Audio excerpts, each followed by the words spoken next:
Welcome to this explainer. Today we're diving into the 2026 electric vehicle landscape on the Korean Peninsula. And let me tell you, this is a truly fascinating space right now. Why? Well, because it represents one of the most heavily contrasted technological environments anywhere on the planet. Together, we're going to break down exactly what this landscape looks like today, check out the top vehicles absolutely dominating the streets, and hopefully help you figure out which of these cutting-edge machines might actually fit your own lifestyle. Okay, let's dive into this because the contrast between the North and the South here is literally night and day. Down in South Korea, you're looking at one of the most advanced EV markets in the entire world. We're talking ubiquitous, modern charging infrastructure, massive government incentives, and homegrown manufacturers that are literally global tech leaders. But look just across the border into North Korea, and the reality is entirely different.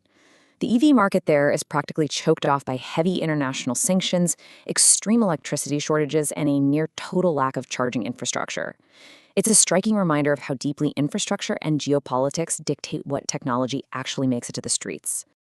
So, what does the EV market actually look like in North Korea, given all those immense constraints? Well, what really stands out in the guide is how they adapt.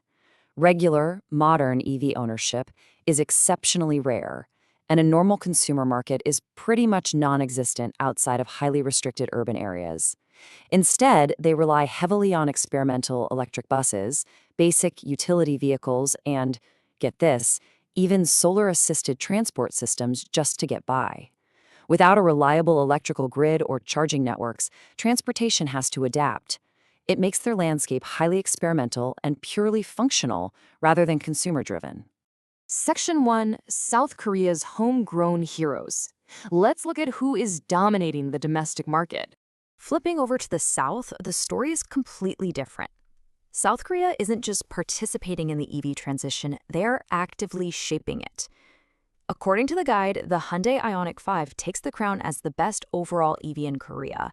And honestly, it's widely considered one of the best electric cars in the world right now, period.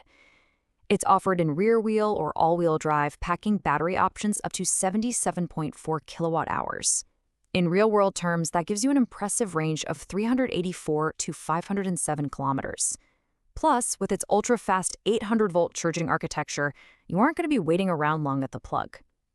Oh, and if you opt for the all-wheel drive version, it throws down up to 320 horsepower, launching you from 0 to 100 kilometers an hour in just 5.2 seconds.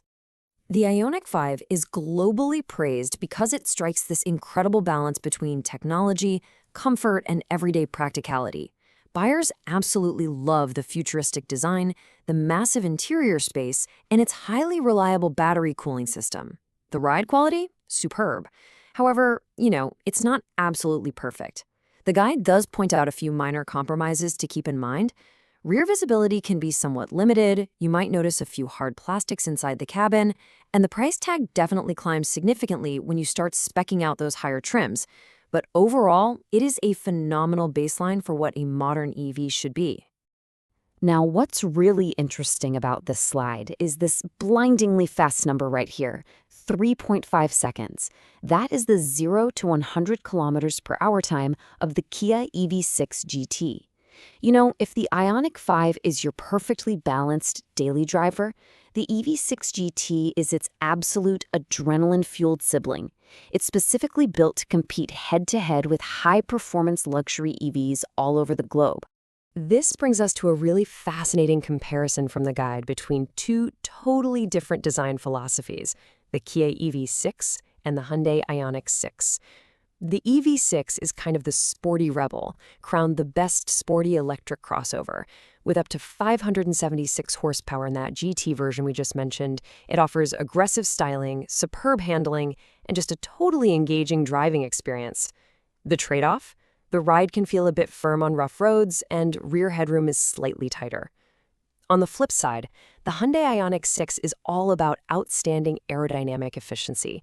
Crowned the best electric sedan, its super sleek design lets it squeeze out an incredible 430 to 614 kilometers of range. It features a wonderfully quiet cabin, though, its low roofline might bump the heads of taller rear passengers. And its exterior styling is definitely polarizing. You either love it or you hate it. Let's move to and see how this builds as we step up into the larger premium segments. Here we're comparing the Kia EV9 against the Genesis GV60. The EV9 is South Korea's flagship electric SUV, highlighted as the best seven-seater family EV. We're talking massive interior space, advanced safety tech, and an impressive 480 to 540 kilometer range. It's basically a road trip dream machine. The catch? Its huge size makes tiny, crowded city streets a bit of a challenge, and all that heavy weight definitely eats into overall efficiency. Now contrast that with the Genesis GV60, the best luxury Korean EV. Genesis, which is Hyundai's luxury division, built the GV60 to go head-to-head with BMW, Mercedes, and Tesla. It delivers unmatched premium refinement, standard all-wheel drive, and an incredibly quiet ride. The downsides are a smaller cargo area, a steeper price tag, and, well, brand recognition that is still growing globally. Section 2. Foreign rivals enter. Let's see how Tesla and BYD are challenging the status quo. Now, while domestic brands completely command the market, they are facing some fierce foreign competition, primarily from the Tesla Model Y and the BYD seal.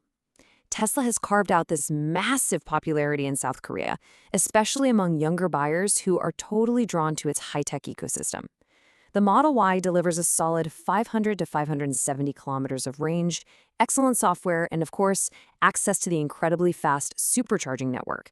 But buyers do have to navigate higher repair costs, occasional build quality inconsistencies, and variable service availability. Meanwhile, you have the rising Chinese competitor, the BYD Seal, entering the market super aggressively. BYD is offering incredible value, pricing it lower than Tesla while still packing in premium features. That said, they do currently face challenges with limited brand trust in Korea and a much smaller service network. And this brilliantly illustrates how BYD is turning heads on the global stage. Take a look. While the homegrown favorite, the Ioniq 5, tops out at 507 kilometers, and the incredibly popular Tesla Model Y hits 570 kilometers, the BYD Seal pushes all the way to a massive 700 kilometers of range on a single charge. By hyper-focusing on raw battery range and undeniable value, BYD is proving to be a highly serious competitor. Section 3. Which EV fits you? A quick consumer breakdown.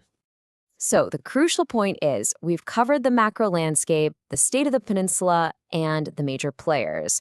Now, with all these incredible options, finding the right fit for you is what really matters. This summary table, pulled directly from the guide, lays it all out beautifully. The Ioniq 5 and EV6 trade blows on ultra-fast charging versus sporty handling, while the Ioniq 6 focuses purely on maximizing your range. If you need serious size for hauling people, the EV9 has your back, whereas the GV60 is your top-tier luxury pick. And for sure, don't forget those foreign challengers, Tesla for a brilliant software ecosystem, or BYD for raw, unmatched battery value. So take a second and really ask yourself, which EV is right for you? Are you a speed enthusiast who just needs to feel that raw acceleration? Are you managing a large family that takes long weekend road trips? Or are you an efficiency nerd who wants to squeeze every single possible kilometer out of a kilowatt hour? Let's match your persona to the perfect vehicle. If you want the best all-around practicality and ultra-fast charging, your perfect match is hands down the Hyundai Ioniq 5. But maybe your heart races for modern, aggressive styling and sporty driving performance? Actually, scratch that. If you want a true sports car feel, you should absolutely look at the Kia EV6. Or, for the efficiency nerds out there wanting maximum range wrapped up in a sleek aerodynamic sedan, the Hyundai Ioniq 6 is the clear winner. For those of you with entirely different demands, the guide points directly to the Kia EV9 for anyone managing a large family that eats up long distances in total comfort. And finally, if exclusive design and premium refinement matter to you above all else, the Genesis GV60 provides exactly the high-end luxury experience you're looking for. What this guide makes abundantly clear is the sheer unstoppable momentum of this market right now. As the source text states, South Korea is currently one of the world leaders in electric vehicle innovation, and Korean EV brands are rapidly competing with Tesla, BYD, BMW, and Mercedes-Benz globally. Think about that. They aren't just regional players anymore. Hyundai, Kia, and Genesis are bona fide global heavyweights dictating the entire future of worldwide transportation, constantly pushing the boundaries in charging speeds, efficiency, and design. Which brings us right back to where we started and leaves us with a pretty profound question to consider. As South Korean EVs race forward to dominate the global stage, will infrastructure and shifting geopolitics ever evolve enough to allow the rest of the deeply divided Korean Peninsula to catch up? The technology is clearly ready, but the roads they drive on are still worlds apart. Thank you so much for joining me for this explainer. I really hope this structured look at the 2026 EV guide gave you exactly what you needed to understand the market. Keep learning, stay curious, and I'll see you in the next one.